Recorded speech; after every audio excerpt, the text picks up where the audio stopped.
मैंने बताया आजादी के समय सभी लोग मातृभाषा में पढ़ते थे, पूरा भारत हिंदी भाषा में पढ़ता था, दक्षिण तक हिंदी पढ़ाई जाती थी। तमिलनाडु की कुछ समस्याओं को छोड़ दें तो पूरे भारत में 10वीं तक हिंदी पढ़ाई जाती रही है और अभी भी थोड़ी बहुत पढ़ाई जा रही है। लेकिन हमें राष्ट्रभाषा बनाना था हिंदी को, हमने राजभाषा बना दिया उसको। मतलब किसी ने भी राजभाषा का नाम तक नहीं सुना था। सबने कहा था हिंदी भारत की राष्ट्रभाषा होगी, लेकिन संविधान बनाते समय बड़ी चालाकी के साथ उसको राजभाषा बना दिया गया। राजभाषा का मतलब होता है केवल और केवल सरकार के कामकाज की भाषा। चौहान जी अपना म्यूट कर लीजिए थोड़ा सा अपने आप को भी। ओके, ठीक है। तो उसका मतलब होता है कामकाज की भाषा, सरकार के काम की भाषा। और उसके अलावा जैसा कि अभी स्नेह ठाकुर मैडम कह रही थी कि 15 साल के बाद अंग्रेजी को चले जाना था संविधान के अनुसार, लेकिन बड़ी चालाकी के साथ उसको न केवल बनाए रखा गया बल्कि अंग्रेजी को भारत की राजभाषा बना दिया गया। मैं एक सच्चाई यहां बताना चाहता हूं, बिना नाम लिए आज कानूनी तौर पर अंग्रेजी भारत की राजभाषा है और हिंदी से अधिक अधिकार संपन्न राजभाषा है। भारत की कोई राष्ट्रभाषा नहीं है और भारत के राज्यों की कोई राज्य भाषा भी नहीं है। और उस खाली जमीन पर, जैसा कि भारत में होता है, खाली जमीन पर गुंडे और पुलिस वाले मिलकर कब्जा कर कुछ नेता और गुंडे कब्जा कर लेते हैं और इस प्रकार उस खाली जमीन पर अंग्रेजी ने कब्जा कर लिया। मोनिका जी कह रही थी कि भारत के लोग अब हिंदी कम समझने लगे, और ये कोई ऐसे ही नहीं हुआ है। हुआ ये, हम कहते हैं कि भारत के लोगों ने ऐसा किया, हम भी रोज कहते हैं अरे भाई आप तो बात हिंदी की करते हैं, बच्चों को तो अंग्रेजी माध्यम में पढ़ा रहे हैं आप। ये राजनीति बड़े पैमाने पर की गई, बड़ी चालाकी से की गई। हिंदी के नाम पर हम नाचते रहे, गाते रहे, खाते रहे, उल्लास मनाते रहे, दिवस मनाते रहे जैसे आज मना रहे हैं। और इस बीच बड़ी चालाकी से संसाधनों की ढलान अंग्रेजी की तरफ कर दी गई। उच्च शिक्षा अंग्रेजी में मिलेगी, उच्च रोजगार अंग्रेजी में मिलेगा, कोई काम अंग्रेजी के बिना होगा नहीं, आपको आगे बढ़ने का अवसर मिलेगा नहीं। इसलिए हर आदमी को मजबूर होकर अपनी भाषा को छोड़कर, परेशान होकर, नकलची बनकर अंग्रेजी की तरफ आना पड़ा, अपनी भाषा को छोड़ना पड़ा। इसलिए एक सब्जी बेचने वाला, एक काम करने वाली बाई भी यह सोचती है कि किसी तरह अपने बच्चे को अंग्रेजी माध्यम में भेज दूं। क्यों? ये हमारे राजनेताओं ने यह रास्ता बनाया। उनके मन में पहले से यही था कि हमें इस रास्ते पर जाना है, और वो किन्होंने बनाया, क्यों बनाया, कैसे बनाया, आप सब लोग जानते हैं।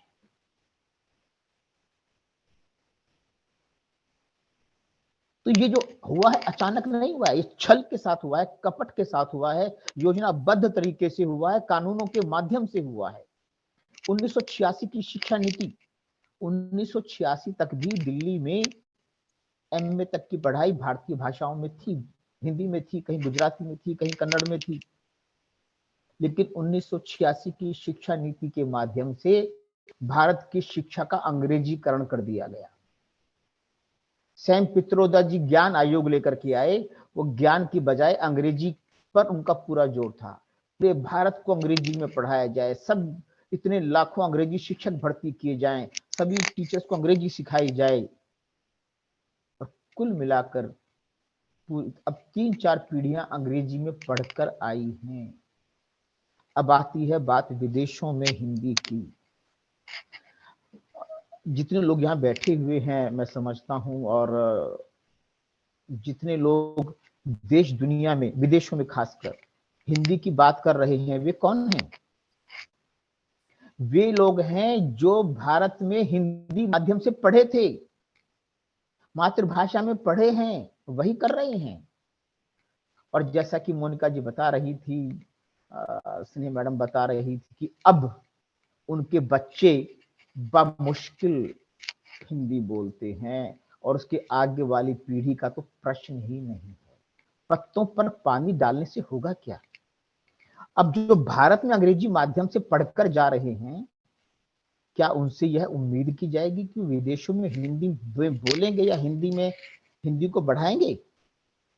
आज देख रहे हैं, मैं 10 साल बाद देख रहा हूं, हमने हिंदी को केवल कहानी, कविता, नाटक, नौटंकी तक सीमित रखा है। दुनिया की जो बड़ी भाषाएं हैं उसमें क्या होता है? केवल कहानी कविता होती है क्या?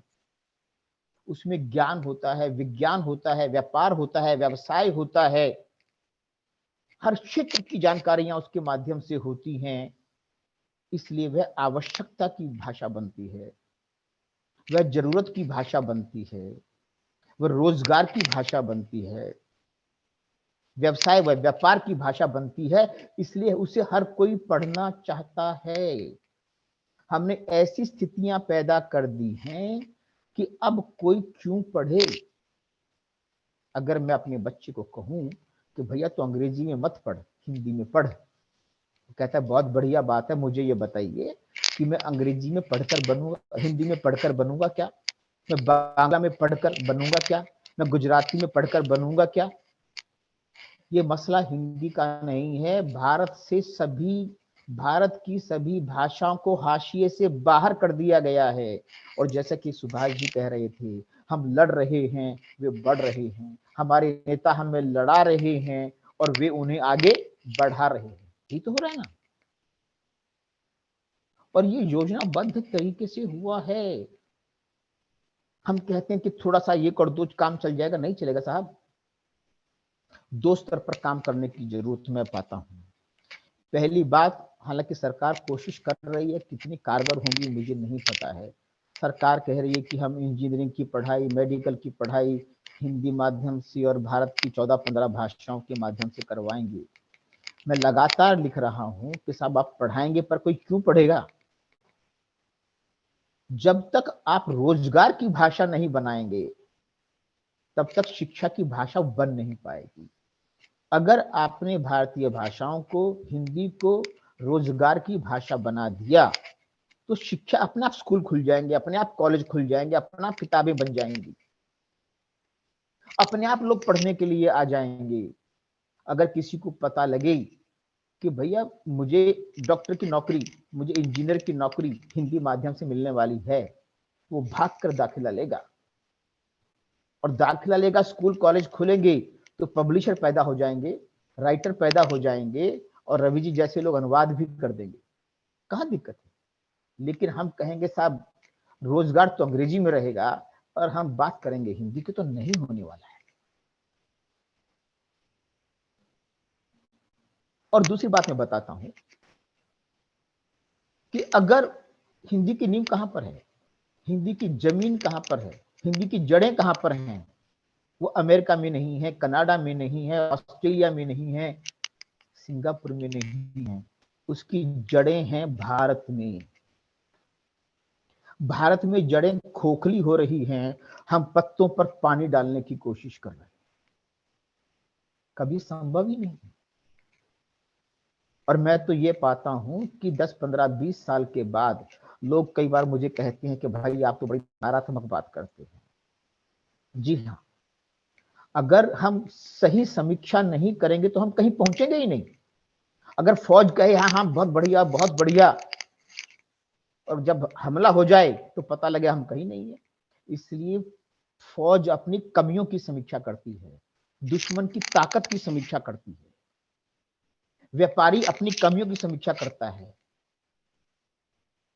आज स्थिति यह है कि देश में हर कोई अंग्रेजी माध्यम से पढ़ना चाह रहा है, अधिकांश लोग पढ़ रहे हैं।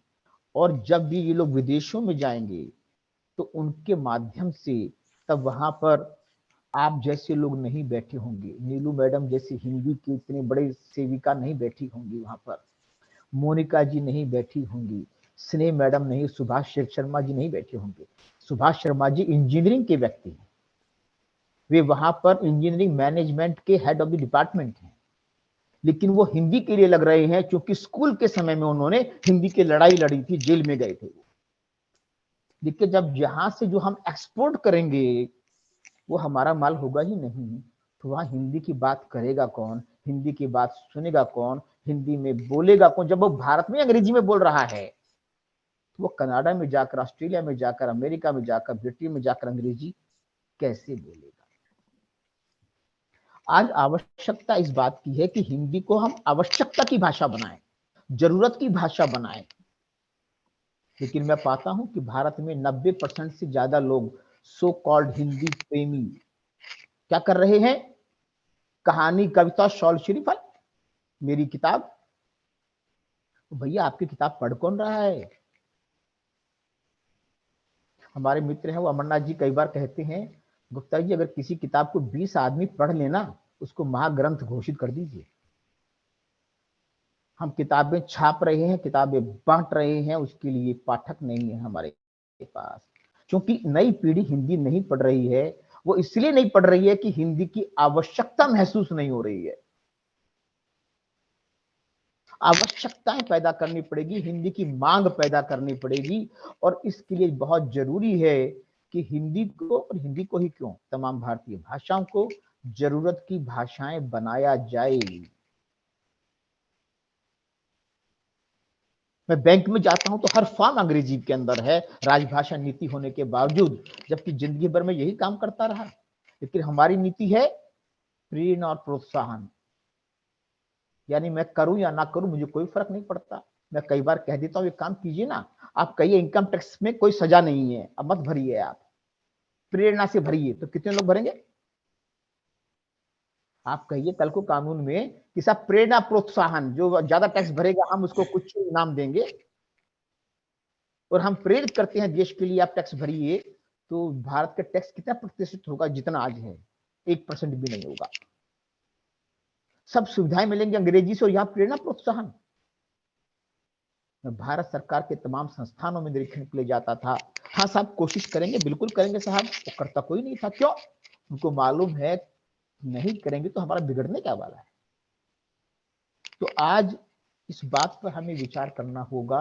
ऐसे रास्ते में चाहूंगा आप लोग बताएं कि किस प्रकार से इसको हम रोजगारोन्मुखी, आवश्यकता से जुड़ी हुई चीजें, और उसके साथ जैसा कि बताया गया कि अभी संस्कृति से जोड़ते हुए हम इसको आगे बढ़ाएं। इस पर हमें मुझे लगता है कि आवश्यकता होगी कि विचार कर रहे हैं इसके ऊपर हम। और विश्व भाषा, जितनी अन्य विश्व भाषाएं हैं, जैसे हमने फ्रेंच की बात कही, छोटा सा देश है, उसकी भाषा चल रही है क्योंकि उनके देश में सारा काम फ्रेंच में होता है। तोमियो मिज़ोकामी जी वो कहते हैं कि साहब अगर अंग्रेजी से ज्ञान विज्ञान होता तो जापान भारत का सबसे पिछड़ा देश होता दुनिया का। हमारे देश ने अमेरिका के बाद सर्वाधिक नोबेल पुरस्कार जीते हैं, 23, और उसमें से ज्यादातर को अंग्रेजी बिल्कुल नहीं आती थी। विदेशी भाषा में कोई पढ़ कैसे सकता है? लेकिन हमारे सत्ताधारियों ने योजनाबद्ध तरीके से अंग्रेजी को बैठाया, भारतीय भाषाओं को हटाया। आज भारत सरकार कोशिश कर रही है, लेकिन फिर समस्याएं हैं भारत की राजनीति, क्योंकि शिक्षा भारत में राज्यों का विषय है, और राज्य है कि हम मानेंगे नहीं। इसलिए भारत के तमाम लोगों को विश्व में हिंदी को बढ़ाना है तो हिंदी की जड़ों को भारत में जमाना पड़ेगा। मोनिका जी, अगर भारत से जड़ें उखड़ गई तो वे कहीं लग नहीं सकती, और भारत में जड़ें जम गई तो उस पर टहनियां, पत्ते, फल फूल आएंगे और वो विदेशों तक जाएंगे। यही रास्ता मुझे तो नजर आता है। इस प्रकार का एक तरीका जो है मैं समझता हूं कि इसके ऊपर होना चाहिए। नहीं, बहुत अच्छा। एक बात कहना चाहूंगी मैं कि सुभाष जी ने एक बहुत अच्छी बात कही थी कि हमें भी अपने आप को एक वोट बैंक की तरह प्रेजेंट करना चाहिए। उससे सरकार पर बहुत फर्क पड़ेगा, क्योंकि बाकी जो छोटे प्रांतीय भाषा के लोग हैं वो भी अपने आप को एक वोट बैंक की तरह ही प्रेजेंट करते हैं, चाहे वो गुजराती हैं, बंगाली हैं या पंजाबी हैं। अगर लेकिन हिंदी वालों को हमें साथ में खड़ा होना पड़ेगा। नहीं, मैं आपसे बिल्कुल सहमत हूं। और मैं जब चुनाव आते हैं, मैं एक अभियान भी चलाता हूं मैं कि लोगों से कहता हूँ कि भैया उसको बोलो जो वोट मांगने आए कि, लेकिन समस्या क्या होती है, जो छोटा वर्ग होता है आप उसका ध्रुवीकरण कर सकते हैं अपनी भाषा के नाम पर, जो बड़ा वर्ग होता है वो उसका ध्रुवीकरण नहीं होता है। और एक बात और बता दूं मैं, जो मराठी के नाम पर लड़ रहे हैं, गुजराती के नाम पर, बांग्ला के नाम पर, वो हिंदी के लिए नहीं लड़, वो बांग्ला के लिए नहीं लड़ रहे हैं, माफ कीजिए, अगर मैं गहराई में जाता हूं, मेरा सबसे संपर्क है, वो हिंदी विरोध के नाम पर इकट्ठा है। सही बात। वो अंग्रेजी के पक्ष में खड़े हुए हैं। अगर कई बार तो मुझे लगता है कि वो अंग्रेजी के लिए हिंदी से लड़ रहे हैं, मराठी की तलवार लेकर, और ये इसके पीछे वे लोग नहीं कर रहे हैं, ये काम नेता करवाते हैं, उनकी क्षेत्रीय भावनाओं को भड़काकर ये काम उनके द्वारा किया जाता है। मेरा तो यह मानना है कि आप अंग्रेजी को हटा दीजिए, सब भाषाएं अपने आप फले फूलेंगी, हिंदी अपने आप चली जाएगी। मैं अक्सर कहता हूं कि मेरी जमीन पर, राष्ट्रभाषा की जमीन पर जो अवैध कब्जा अंग्रेजी का, उसको हटा दीजिए आप। वो गाना फिर मेरी चाल देख ले, आपने तो हर जगह अंग्रेजी का कब्जा करवा रखा है, मैं जाऊं तो जाऊं कहां, बढ़ाऊं तो बढ़ाऊं कहां। तो इन मुद्दों पर मुझे लगता है कि आज हमको बात करने की आवश्यकता है। और दूसरा ये है कि जो हमारे विदेश में जो लोग काम कर रहे हैं, अजय नीलू गुप्ता जी काम कर रही हैं, मोनिका जी काम कर रही हैं, सुभाष जी, तो मैं अभिभूत हो जाता हूं कि एक वैज्ञानिक के क्षेत्र के, विज्ञान के क्षेत्र के, इंजीनियरिंग क्षेत्र के व्यक्ति होकर वो किस प्रकार घमासान विदेशों में भी करते रहते हैं कि यहाँ भी काम हिंदी में होना चाहिए। मैं कहता हूँ सर भारत में नहीं हो रहा है। तो ये जो है, एक हमारे मित्र हैं वो रामदेव धुरंधर, मॉरिशस में है, वो उनके एक वाक्य से सब पता लग जाता क्या चल रहा है। हम कहते हैं ना विश्व में हिंदी बढ़ रही है, वो कहते हैं कि मैं फसल बोता हूं कहां पर, मॉरिशस में, और काटता हूं मैं भारत में। वहां कोई पूछने वाला ही नहीं उसको, भाई मैं वहां बो रहा हूं, काटता हूं यहां पर क्यों, कि वहां मैंने लिखा, लेकिन आज मॉरिशस में भी हिंदी की वो स्थिति नहीं रह गई है। दक्षिण अफ्रीका की मैं बात करना चाहूंगा, वहां पर बहन उषा शुक्ला हैं, वहां पर वो हिंदी की प्रोफेसर थी, वहां की यूनिवर्सिटी में हिंदी शिक्षा संघ की अध्यक्ष थी। तो वो कहती हैं, भाई जी मैं क्या बताऊं आपको, मत पूछिए, स्थिति अच्छी नहीं है। जबकि हिंदी शिक्षा संघ वहां पर 50 जगह पर हिंदी पढ़ाता है, ज्यादा जगह पर भी।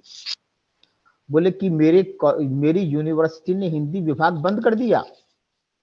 जब भारत वाले नहीं पढ़ रहे तो अब अफ्रीका वालों को क्या पढ़ेगा भाई। और मुझे आखिर के 2 साल अंग्रेजी पढ़ानी पड़ी वहां पर, सेवानिवृत्ति के कगार पर थी। और मेरे पास जो हिंदी पढ़ने के लिए आते हैं, असल में वो हिंदी पढ़ने नहीं आते हैं, वो रामचरितमानस पढ़ने आते हैं। मुद्दा ये है कि हमारी भाषा को आगे बढ़ाने का एक माध्यम है हमारा धर्म, हमारे धर्म ग्रंथ और हमारी संस्कृति, जो मोनिका जी जो बात कर रही थी। धर्म बढ़ेगा तो हमारी भाषा बढ़ेगी, हमारी भाषा बढ़ेगी तो हमारा धर्म, संस्कृति, ज्ञान, विज्ञान सब बढ़ेगा। तो इन बिंदुओं को लेकर के हम चर्चा को आगे बढ़ाएंगे।